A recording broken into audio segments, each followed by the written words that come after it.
Deus, meu querido.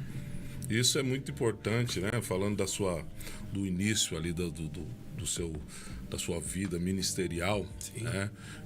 Você encontrou muita dificuldade nesse início, ali como adolescente.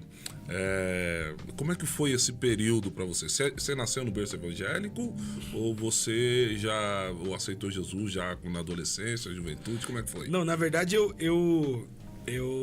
quando eu nasci, minha mãe aceitou Jesus, né? E minha mãe sempre me ensinou, mesmo lá no Rio, nós íamos para a igreja, ela me levava para a igreja, tal. Mas assim, eu costumo dizer que foi algo, sabe aquela coisa forçada, que a mãe leva, E eu acredito muito, pastor, que é até importante a gente falar isso aí, né? Já que está sendo filmado aí, tá ao vivo. É importante os pais caminharem com os filhos para a igreja, levarem, incentivarem. Mas eu acredito muito que a chave vira quando o filho tem uma verdadeira experiência com Deus. Eu tive uma adolescência também, numa parte de desobediência, aquela coisa, tal, achando que, né? Nunca cheguei a sair da igreja, mas não levei as coisas de Deus tanto a sério. Mas chegou um momento que eu tive um encontro com Deus, uma experiência com o Espírito Santo. Aí a chave virou, as coisas mudaram e assim, as coisas foram acontecendo. Mas eu acredito muito, por exemplo, hoje eu tenho uma filha de 2 anos, a gente instrui ela, ensina desde já, leva para a igreja, põe louvor, não permite acesso a algumas coisas, mas é a nossa parte.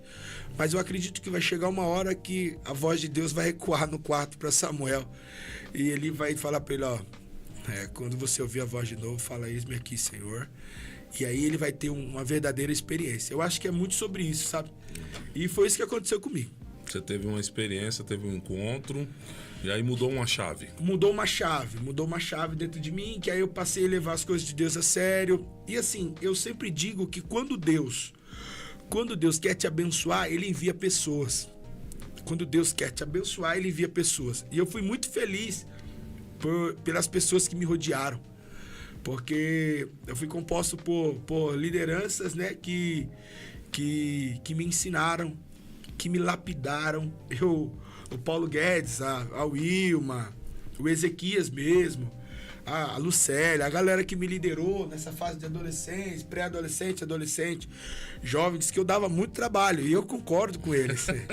Dava muito trabalho mesmo, dava muito trabalho. Porque cheguei cheio de manias, né? Cheio de costumes, mas eles foram com paciência, lapidando, e eu acredito que foram pessoas enviadas por Deus, né? Claro, obviamente eu tive o apoio dos meus pais, que são os meus pastores, mas Deus usou muitas pessoas para me lapidar, para incentivar, para me ensinar. Eu tive uma experiência muito linda com relação à adoração. E um certo dia, um amigo, ele é um amigo, o Alisson, mandar um abraço para ele também. Um certo dia ele resolveu fazer uma palestra sobre adoração. Não lembro se foi na minha casa, se foi na casa dele. E aquele dia as coisas mudaram, sabe? No sentido de entender o que é adorar, não vai além do que levantar uma mão no culto. Às vezes que a gente naquele fervor todo e tal, na emoção, a gente glória, aleluia, glória a Deus, aleluia.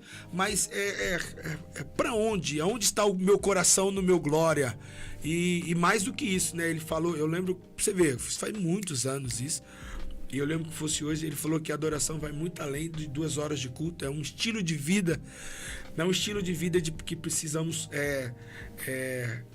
ter, né? Para engrandecer o nome de Jesus. E aí as coisas foram mudando. Através disso eu comecei a entender o que é uma verdadeira adoração. Daqui a pouco Jesus batizou com o Espírito Santo. Você vai lendo a Bíblia, você vai começando a entender alguma coisa. De repente você só lê, sem entendimento. Mas aí que é a ação do Espírito Santo que entra. E aí parece que as coisas clareiam, se abrem. E foi assim na minha jornada. Glória a Deus.